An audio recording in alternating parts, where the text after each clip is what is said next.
안녕하십니까. 오늘의 이슈를 점검해보는 박강수의 뉴스콕을 시작하겠습니다. 전국적으로 미래통합당의 공천 문제로 여의도 국회의사당의 곡소리가 들리는 등 정말 심각한 상태입니다. 그 중에서도 특히 TK 지역은 몸살을 앓고 있는 것 같습니다. TK 지역 중에서도 유난히 문제가 많은 포항에 대해서 오늘은 점검을 해보는 기회를 갖도록 하겠습니다. 어렵게 오늘 모셨습니다. 안녕하세요. 네, 박승호입니다. 네. 사실 모시기가 굉장히 어려웠는데 바쁘신 중에도 꼭 좀 출연해 주십사 요청을 받아주셔서 대단히 감사합니다. 아유, 네, 네. 꼭 불러주셔서 감사합니다. 지금 포항이 후보들이 어떻게 되죠? 포항은 그 지역구가 두 개가 됩니다. 예. 포항 북구가 있고 또 포항 남구, 울릉군 이렇게 두 개가 되는데 전부 현역 의원을 포함을 해서 북구가 한 3명, 남구가 한 5명 이렇게 되죠. 지금 포항의 북구도 지금 상당히 심각한 문제인 것 같아요. 뭐 연합뉴스 기사 같은 걸 봤는데 뭐 정치자금법 문제 이런 것들이 좀 거론되고 있더라고요. 예, 갑자기 지금 언론에서 많이 지금 회자가 되고 있고 한데 포항시 전체가 좀 시끄럽고 야단입니다. 사실 뭐 이렇게 공천 때가 되면은 또 이런 뭐 루머도 돌고 또 정확한 사건이지만은 또 이렇게 시끄럽게 돌고 하는데 사실 북구는 그간에 남울릉보다도 좀 조용히 했죠. 그런데 갑자기 지금 뭐 정치자금법 위반이다 아니다 등등 해서 지금 아주 시끄럽게 되어 있습니다. 요즘 뭐 보니까 신문지상에도 나고 또 종편에도 나고 그 월간조선하고 조선TV에 그게 나온 것 같더라고요. TV조선에서도 보니까 뭐 네. 전국을 얘기를 하면서 포항 북 문제도 네. 좀 심각하다 해서 이렇게 나온 걸 제가 들은 적이 있습니다. 그러니 우리 박승호 후보님이 출마하신 이 포항 남 울릉 지역도 예. 사실 1위와 2위를 컷오프해버리고 3위와 4위를 경선을 한다고 해가지고 지금 굉장히 시끄러운 것 같은데요. 하여튼 이게 공천에 대한 트라우마를 제가 갖고 있습니다.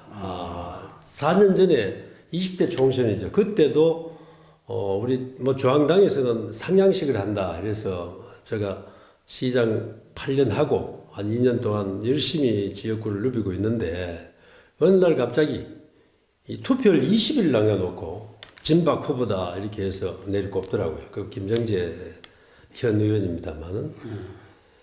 그래서 전 뭐 방법 없이 무소속으로 나갔죠. 왜 20일 놔두고 그때 많은 당원들 또 많은 지지자들이 제가 몰고 같이 있었고 또 그때 지지율 보면 제가 뭐 월등히 앞서 있었죠.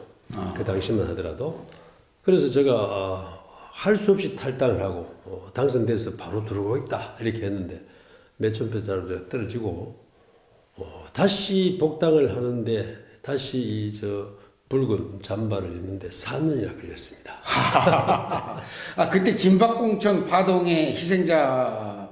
제가 뭐 어떻게 보면 최대의 희생자죠. 다른 곳 같으면 그렇게 쉽지가 않는데 역시 이제 TK 지역 그때는 뭐 또 박근혜 대통령이 서슬이 부를 때고 해서 특히 뭐 우리 TK는 공천이 꼭 당선이다 할 정도로 그렇게 했습니다. 그래서 그렇게 공천을 줘도 무소속 5를 달아도 사실 제가 한 열흘 이상 남겼을 때도 뭐 제가 지지율이 월등히 높았습니다만은 상대 후보 측에서 허위사실 유포를 다 해버렸어요. 그래서 주소 담을 시간도 없이 소명할 기회도 없이 선거는 끝나버렸고 선거 끝나고 나서 제가 이제 뭐 당연히 고소를 해죠. 선거법을 고소를 했습니다만은 허위사실임을 모르고 했다 이렇게 해서 뭐 다 풀어져 버렸는데 허위사실인 것은 사실인데 허위사실인지 모르고 했기 때문에 무죄를 됐다. 그 사실 그런데 그 허위 사실로 인해서 피해를 본 사람은 어떻게 하죠, 그러면?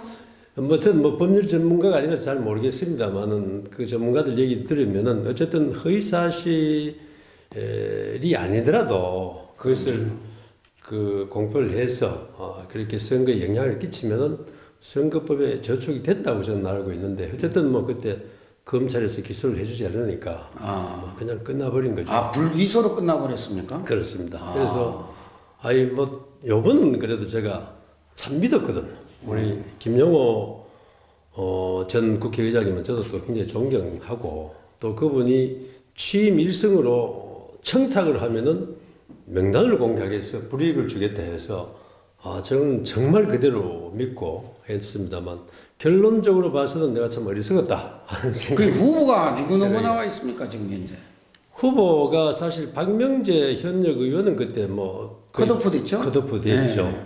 또 그 전에 되기 전에도 뭐 이번에 대대적인 물갈이 한다고 해서 뭐 많은 시민들은 컷오프 될 것이라는 것을 믿고 있었고, 그다음에 이제 뭐 제가 있었고, 또 우리 경북도의 경제부시사를 여기만 또 한 후보가 있었고, 또 뭐 포항에 온 지는 얼마 안 됩니다만은. 두 후보가 문모 후보, 김모 후보가 두 사람이 더 있었습니다. 그래서 현역을 제외하고는 네 사람이 있습니다. 저를 포함해서. 네 사람들의 경쟁력이 지금 어떻습니까? 두 분 1위와 2위가 이제 컷오프 돼 버렸잖아요. 그 컷오프 된 이유는 무엇이죠? 결론적으로 지금 우리 공천관리위원회에서 경선을 붙여라 하면서 우리가 그 1, 2를 빼고 3, 4위를 경선을 지금 붙이고 있습니다. 3, 4위는 정말 이 포항 땅을 떠나서 밟은 지 얼마 되지도 않은 후보들인데 저도 그 공간의 결정을 보고 뭐 전혀 이 일을 못할 상황이고 전혀 수용이 안 되죠. 그래서 재심을 했는데 뭐 또 기각이라고 이렇게 나옵니다만은 그 3, 4위 후보들이 포항에서 어떤 활동을 하신 분들이죠? 예, 그 3, 4위라는 것은 우리가 흔히 지방에서도 많은 언론에서 여론조사를 했고, 또 우리 본인들도 또 해보잖아요. 해보면은 1, 2, 3, 4위라는 것이 한 번도 바뀐 적이 없어요. 그 지지도가. 그 숫자 차이는 약간 있지만은. 지역 언론들이 여론조사를 해가지고 발표하는 것을 보고, 또 우리도 내부적으로도 이렇게 참고용을 보면은 그렇게 나오는데, 1, 2 차이도 많았고, 3, 4위 차이도 많았고, 2, 3위 차이도 물론 많았습니다만, 특히 이제 3위, 4위, 이번에 경선을 붙인 후보는, 3위의 후보는 문모 후보라고, 포항에서 중학교 다니다가 이제 출향을 했어요. 하고, 뭐, 그간에는 뭐 행적이 잘 모릅니다, 저도 사실은. 그래요? 말을 몰라고 그래도 많은 사람도 별로 없고, 그렇게 해서 작년 7월 달에 우리 이제 포항이 환동의 중심 도시 포항 이렇게 하니까 아마 환동의 연구소를 하나 설립을 해서 그게 뭐 등록됐는지 안 됐는지 모르겠습니다만은 자기가 원장을 맡고 윤여준 씨를 이제 이사장을 하고 윤여준 전 의원 말하는 거예요? 저도 그 윤여준 개서 동명이인인 줄 알았죠. 그분 원래 연세도 많고 해서 동명이인 줄 그분이 지금 80살이 넘으셨을 거예요. 네, 그랬을 거예요. 그런데 보니까 전 환경부 장관 하셨던 윤여준 씨가 이사장을 맡고 뭐 사무실 개소식이다, 북 콘서트다 등등 해서 포항에 걸음이 자주 내려오셨습니다. 그분이 고향이 그쪽이 아니시고 충청도 쪽인 걸로 내가 알고 있는데. 네, 고향은 포항하고 상관이 없는. 그분이 아주 유명하신 분이잖아요. 여의도 연구소장도 오시고 국회의원도 오시고 안철수 국민의당 그 창당에도 주역으로 역할을 하셨고 또 뭐 그 과거에 그 선대 본부장도 했고 그때 당시 김용호 공관위원장이 사무총장을 하면서 선대위 본부장을 했을 때 아마 그분도 무슨 그 선대본부장인가를 내가 한 걸로 알고 있습니다. 그렇습니까? 예. 아니, 전 뭐 아주 국내에서는 정말 최고의 전략가라고 알려진 분이죠. 선거하면 윤여준. 저도 이런 이야기가 환경부 장관도 오셨죠. 저도 그 정도는 알고 있습니다만 구체적인 내용은 뭐 제가 찾아보진 않는데 어쨌든 뭐 그분이 이사장을 맡고 그렇게 해서 아니 그 좀 이상하네. 그 윤여준 전 의원이 문모 후보의 연구소의 이사장을 맡고 있다.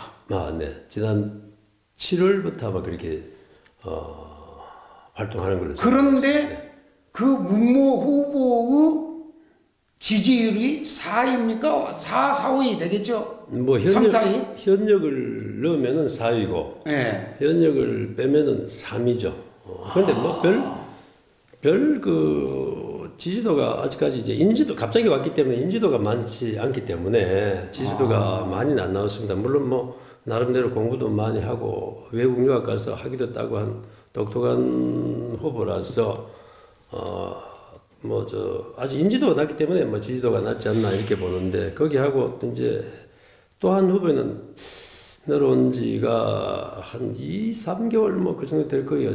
우리 국회 뭐 아니 제가 알기로 지금 기억이 나기로는 한나라당 때 김형호 당시 사무총장이 선대위 본부장을 했던 걸로 내가 알고 있고 윤여준 의원은 그때 당시 상임선대본부장인가 뭐 이걸 맡았던 걸로 내가 알고 있는데 그 이제 마지막으로 온 친구가 국회의원 보좌관 하다가 갑자기 이제 한 2, 3개월 됐습니다. 내려와서 그건 뭐 워낙 늦게 나왔기 때문에 기존 여기 언론에서 여론조사할 때 나이 포함도 되지 않았습니다. 한 번인가 뭐 포함됐는데 그러다 보니 뭐 한 자리 숫자죠.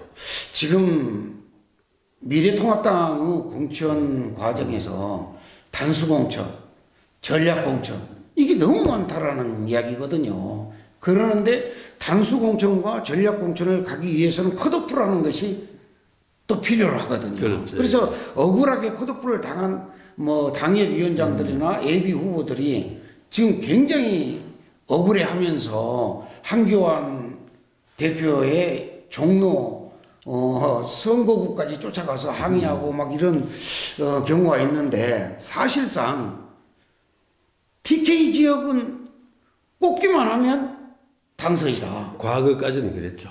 이번엔 잘 모르겠습니다. 또 실질적으로 공천이 당선이다. 이런 이야기들이 들리지 않습니까? 그래서 그런지는 몰라도 우리가 이제 보통 그 뭐 전략공천 한다 하면 우리도 할 얘기 없잖아요. 그런데 그렇죠. 네. 어쨌든 이제 남물론 같은 경우는 지금 경선을 하라 이렇게 했다고 경선을 하라고 그러면은 보통 뭐 흔히 우리가 여론조사를 해서 1위부터 2위까지 할 것이냐 3위까지 할 것이냐 아니면 뭐 4사람까지 다 할 것이냐 1위가 중심이 돼야 되는데 1위, 2위를 빼버렸어요. 빼버리고 꼴찌에서 이제 끊어가 2명을 지금 하는데 그건 뭐 둘 합해도 10%도 잘 안 되는 그런 후보 한 자리 숫자니까 그렇게 해서 하는 것이 도대체 이해가 안 되잖아요. 이거는 우리가 상식적으로 안 되면은 소명을 해줘야 될 의무가 있잖아요. 그렇죠. 그런데 뭐 공천관리위원회에서는 가타부터 한마디도 없이 무조건 그렇게 하라. 제가 물었죠. 왜 이렇게 하느냐.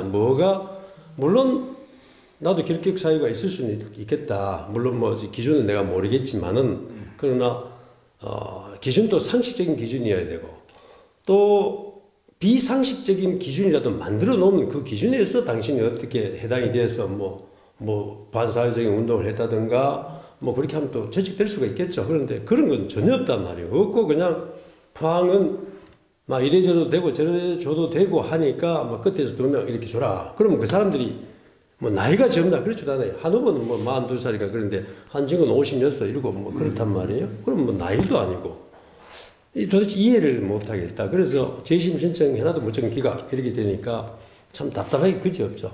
지금 뭐 어디서 어떻게 우리가 해야 되는지 그런 방법도 모르고 뭐 지금 공간이가 간과하는 게 있는 것 같아요.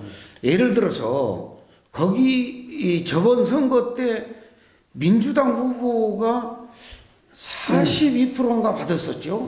네네. 상당한 여당세 지역 아닙니까? 저게 우리 이석연 요즘 뭐 직무대행이시죠. 공간위원님 또 그때 이런 얘기 말씀을 하시더라고요. 뭐 표로서 보면 안다. 그러니까 어떻게 보면 그건 굉장히 단순한 논리예요. 뭐 당선되고 안 되고 그걸 보시는 모양인데 이런 거죠. 특히 TK라도 사실 아무라도 이제까지는 지난 총선 때까지는 찍으면 다 됐어요. 내리면 다 됐어요. 그러나 그것이 합당한 후보를 주면은 보통 거기서는 80% 가까이 나와요. 그렇죠.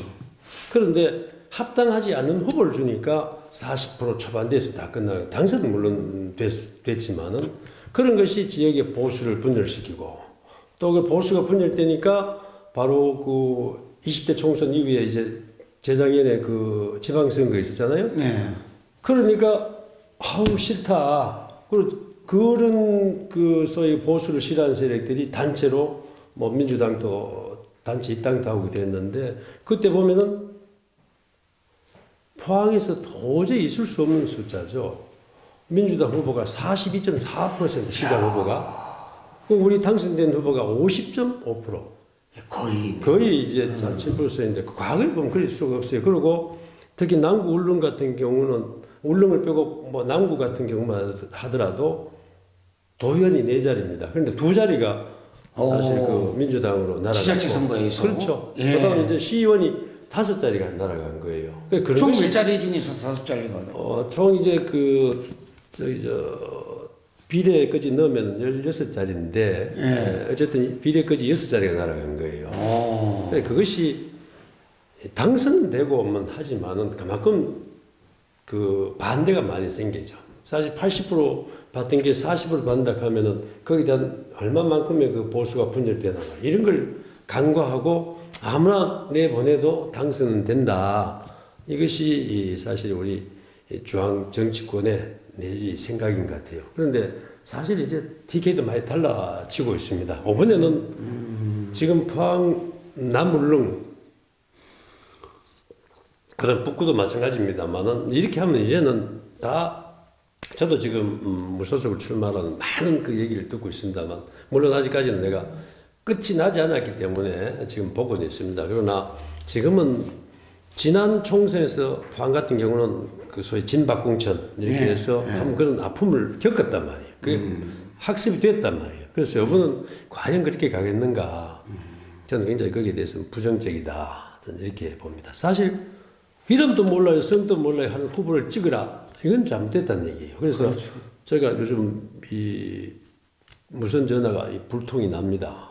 그런데 이제 거기에 대해서 정말 그 화를 내는 거예요 지금. 이건 도저히 받아들일 수 없다.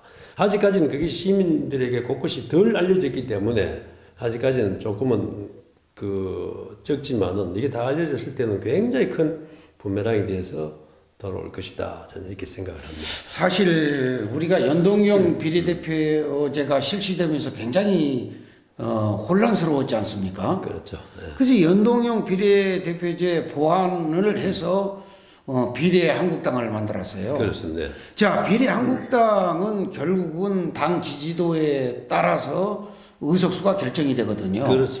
자, 그럼 51%로 당선되는 것도 중요하지만 80%, 90%를 받아서 당 지지율을 높이면 의석수가 더 올라갈 수 있단 말입니다.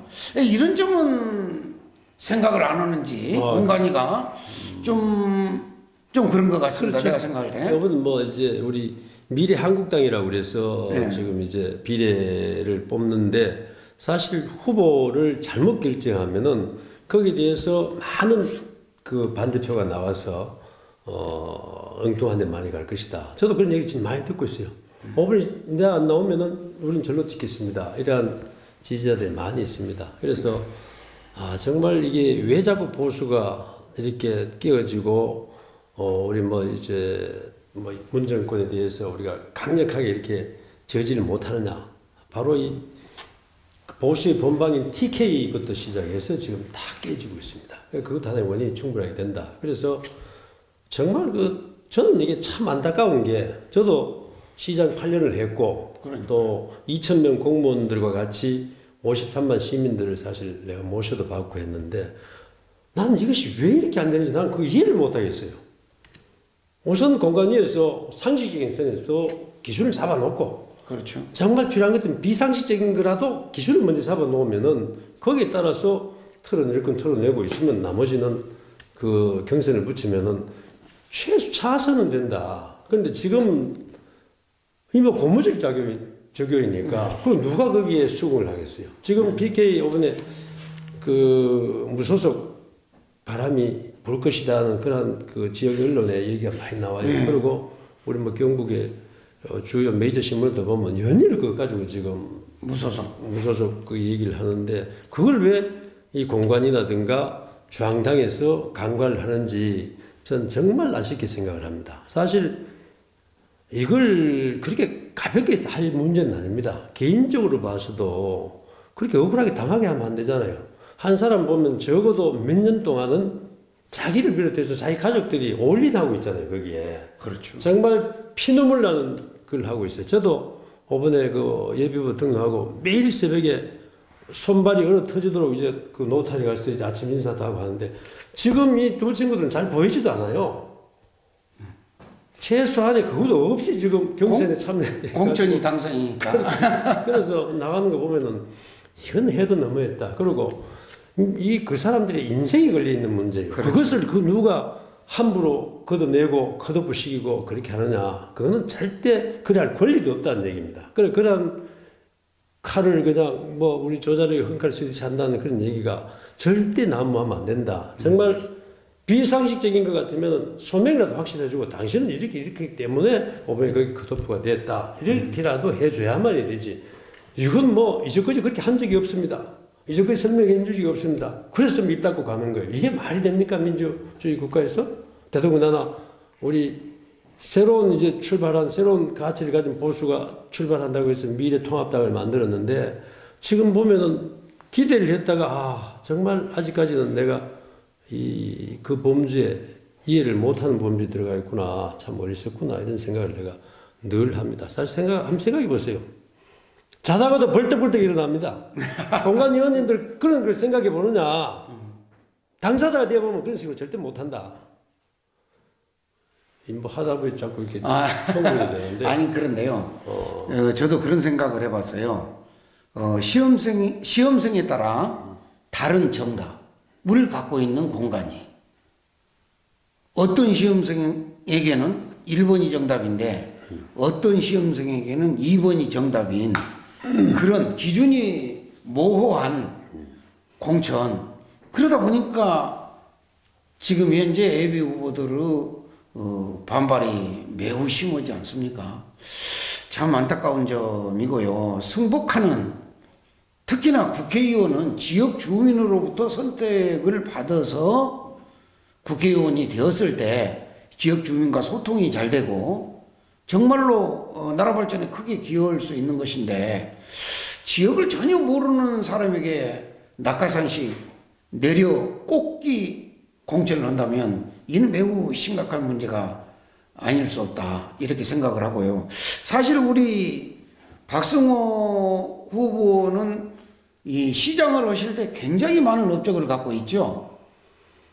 저는 시민들이 아직까지 박승호 이렇게 얘기하면은 정말 일 잘하는 시장, 일 많이 하는 시장으로 기록이 되어 있습니다. 제가 재선할 때는 대도시로서는 1등을 했어요. 74.7%를 제가 받았습니다만 사실 시장하고 그렇게 받기 힘들어요. 그리고 그 뭐 우리 도시 내 운하를 만들고 또 버려지는 생활 하수를 하루 10만 톤씩 공업 용수를 만들고 이런 혁신적인 것이 폐수를 공업 용수로 만들었다고요? 그렇죠. 그게 뭐 사실 제가 110가지를 8년 동안 시장하면서 하는 혁신 스토리를 만들어서 책을 하나 표현했습니다만은 정말 저는 솔직히 뭐 이런 얘기가 뭘 필요하겠습니다만 삼선 때는 박수 칠 때 나가자 그렇게 해서 제가 삼선은 아예 도전을 안 했습니다. 뭐 경북지사 그러다가 중간에 취업을 했습니다만은 어쨌든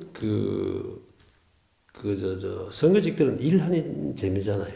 그렇죠. 그렇게 해서 신명나게 했고 저도 또 그렇게 했기 때문에 고향 땅에서 또 뜻없이 다닐 수도 있는 거예요. 그런데 이게 시민들이 이번 저 경선 발표를 보고 전부 딱 해 있는 거 이건 무슨 이런 짓거리를 하느냐. 뭐 그게 표로 어떻게 연결되는지 모르겠습니다만 아마 그 반향은 굉장히 클 것이다 저는 이렇게 생각합니다. 그래서 아직 뭐 경선 날짜가 한 이틀 남은 걸로 알고 있습니다만은 이런 것은 이제 공관위원장이 물러났잖아요. 그렇죠. 새로운 체제가 되어 있기 때문에 한 번쯤은 다시 한번 그 억울한 사람이 없는가. 이게 사실 떨어지면 다 저렇게 악유를 한다 이렇게 생각하니까 그렇지만 그래도 억울하지는 않아야 될 거 아니냐 얘기죠. 그런 거 한번 살펴보고 정말 잘못된 거 있으면 지금이라도 고쳐주는 것이 맞다 저는 이렇게 생각을 합니다. 사실상 박승호 후보는 무슨 이유로 예비 후보에서 탈락이 됐는지를 전혀 이해하지 못하고 있는 상태고 그 누구도 예비 후보 탈락에 대해서 명쾌한 해답을 주지 못하고 있는 상황 아니겠습니까 지금 현재? 그러니까 제가 이제 거기에 소명을 좀 해달라. 난 하고 안 하고를 떠나가지고 왜 시민들이 지금 오해를 하는 거예요. 1등을 했는데 왜 거기에 포함이 못되지? 혹시 뭐 다른 뭐 하자가 있습니까? 뭐 시장 관련 동안 무슨 문제가 있습니까? 이렇게 지금 들어오니까 내가 어제 워낙 답답해서 그 공관위에 가서 좀 해명을 좀 해달라. 정 못하면 내가 지적하는 거라도 그게 맞다 이라도 좀 해달라. 그런 적이 없습니다. 그런 적이 없습니다. 뭐 그렇게 해서 참 지금 난감하게 생각을 하고 있는데 우리가 모든 것이 상식적으로 풀어나가야 되는데 지금 지역 주민들이 굉장히 불만을 많이 갖고 있나 봐요. 오늘 아침에 저도 모르는데 갑자기 우리 시사포커스 TV를 뚝 트니까 곡소리가 들려서 깜짝 놀랐어요. 그래서 이렇게 들어보니까 뭐 포항 시민이 국회의사당 앞에서 이렇게 공천의 잘못된 점을 지적하는 그런 퍼포먼스를 하는 얼마나 답답겠습니까? 겨우 그래도 용기 내서 할 수 있는 게 그것뿐이 없어요. 사실 우리가 그 경선 발표가 되고 우리 지지자들이 버스 몇 대 동원해서 올라가서 한번 그걸 하자고 그랬지만은 지금 이제 아주 코로나 바이러스의 문제가 특히 또 우리 대구 경북엔 심하잖아요. 그래서 그렇죠. 사실 그 자체가 이동을 좀 중지해야 되고 하는 그 자체가 올라온다는 것이 굉장히 비난을 오히려 더 받을 것이다 해서 내가 지금 잠재우고 있어요. 잠재우고 있는데 지금 뭐 지역은 부글부글합니다. 그리고 북구도 지금 이제 사실 그 정치자금법 위반이다 아니다. 뭐 그러니까요. 지금 현재 어저께 내가 연합뉴스 보니까 김정재 의원의 핸드폰을 이렇게 찍었더라고요. 찍었는데 그 사진에 보니까 뭐 정치자금법 문제 또 후보 문제 뭐 이런 것들이 좀 나온 것 같던데요. 그게 연합사진 뉴스는 이제 박명재 의원이 김정재 의원에게 보내는 문자 메시지입니다. 그렇죠. 여기 그런 것 같아요. 예. 내용을 보면은 참 기가 막힌 내용이 나와요.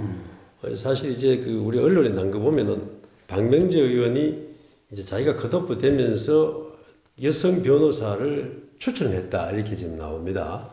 근데 그 여성 변호사가 포항도 고향이 아니에요. 그 인천에 고향을 두고 있는 여성 변호사를 이제 추천했다. 그렇게 하니까 이제 우리 공관위에서는 뭐 그것 때문에 그런지 몰라도 TK 다 발표하고 포항은 그런 연기를 하면서 아마 면접 안 했겠어요. 상식적으로 봐도. 그러니까 거기에 뭐 자격이 됐는지 안 됐는지 해당 사항이 없으니까 이제 못하고 다시 이제 뭐 두 사람 끝에서 두 사람의 후보를 이제 경선하라 아마 이렇게 된 것 같은데 그 내용이 3월 6일자에 문자를 주고받은 내용입니다. 그런데 발표는 3월 7일 날 됐거든요. 그럼 3월 6일자에 이렇게 주고받았다는 것은 벌써 하면은 그 비밀 음수라든가 이게 안 됐다는 얘기예요. 그렇죠, 그렇죠. 그러니까 그걸 그대로 보고 있으면은 그것이 사실이라면은 그 공관위나 그 위원장이 지금 문제가 됐습니다. 적어도 우리 지역구 국회의원 후보 선정에 관한 규정을 위반한 것이고 또 더 나아가서는 선거법에 위반이 저촉된다 안 된다 지금 그렇게 얘기를 합니다만은 그건 사실 전부 비밀을 지켜야 되잖아요. 그런데 그것을 타 지역구까지 했단 말이에요. 그리고 이제 그게 허위라면은 이제 그 날린 이제 박명재 의원이 허위사실 유포가 되고 또 선거 업무를 방해했다는 죄가 되겠죠. 그런데 그것도 지금 아직까지 문제로 남아있는 그런 상태입니다. 아직까지는 뭐 누가 제기를 안 하고 있는데 그것도 뭐 그냥 넘어가겠습니까? 문제가 있어서 컷오프된 후보가 추천하는 새로운 후보를 공천한다. 이것도 좀 문제가 있는 것 아닌가요? 그때 이제 우리 언론에 보면은 김영우 위원장께서 불출마 선언을 한 우리 현역 의원들의 의견을 존중하겠다 그런 얘기는 뭐 제가 뉴스를 통해서 언론을 통해서 봤습니다만 뭐 그런 차원을 떠나고 어쨌든 그 자체적으로 보면은 누구를 얘기를 하고 한 것이 적절하진 않죠. 부적절하죠. 지금 앞으로 만에 하나 지금 재심이 받아들여지지 않았죠. 지금 현재. 네네, 기각이 돼 있죠. 그렇게 되면 기각이 되면 이제 이석연 공관위원장 대행이 어떻게 이 문제를 바라볼 것인가. 또 김종인 선대위원장 체제가 된다는 이야기도 있거든요. 그랬을 때 또 어떻게 이 문제를 바라보고 해결해 나갈 것인가 매우 중요하다고 생각을 할 수 있습니다. 만약에 그런 게 받아들여지지 않으면 무소속 출마도 강행하겠습니까? 뭐 저뿐만 아니라 이제 우리 경북 또 TK 지역에 뭐 저 같은 경우도 있고 또 자기들이 봐서 또 불합리한 뭐 컷오프도 있고 하기 때문에 아마 그런 지금 요즘 뭐 이렇게 또 몇 사람이 또 무소속 출마 선언도 있고 하기 때문에 어느 정도 그런 성향은 충분히 있다 이렇게 생각을 합니다. 정말 안타까운 일입니다. 지금 보수가 총선에서 대승을 해야 되는 이런 판국에 사천 논란이 끊임없이 지속되고 있는 미래통합당을 보면 야 이건 뭔가 국민들의 목소리를 이렇게 애면해도 되는가 이런 아쉬움이 매우 큽니다. 전 지역에 있으면서 우리 주민들께 그런 얘기도 합니다. 이것은 사실 우리의 잘못도 있다. 뭐 우리가 공관위만 탓할 일도 아니다. 왜 우리가 그렇게 불합리한 공천을 했을 때 과감하게 거기에 반대표를 던질 수가 있어야 되는데 그렇지 못하잖아요. 못하니까 어차피 공관이나 중앙당 쪽에서는 뭐 TK는 그냥 우리 당이면 아무나 찍어도 돼. 찍어내려줘도 당선이 돼. 그렇게 생각하니까 자꾸 이러한 이제 패습이 계속되는 거예요. 그래서 아마 전 우리 주민들하고 만나서도 이거는 우리가 공관이만 탓할 것이 아니다. 우리 자신도 성찰을 해야 된다. 반성을 해야 된다. 저는 그렇게 얘기를 합니다만, 참 힘들죠. 참 이게, 내가 또 당사자가 되니까 더 이제 소위 이러한 면에서 이 앞장서기가 좀 설득력이 떨어지는데, 어쨌든 이것도 정치는 절대 그 민도를 넘어설 수 없다 하잖아요. 결국 우리 시민들이 사실 빨리 이렇게 의식을 바꾸지 않으면은 늘 우리 TK는 주는 대로 받아먹는 수밖에 없다. 저는 이렇게 생각하고 참 서글프게 생각합니다. 그렇네요. 결국 사람 보고 찍어야 되는데 당 보고 찍는 우리 한국 사회의 정치 풍토 정말 안타깝다고 할 수 있습니다. 오늘 감사합니다. 네, 불러주셔서 고맙습니다. 고맙습니다.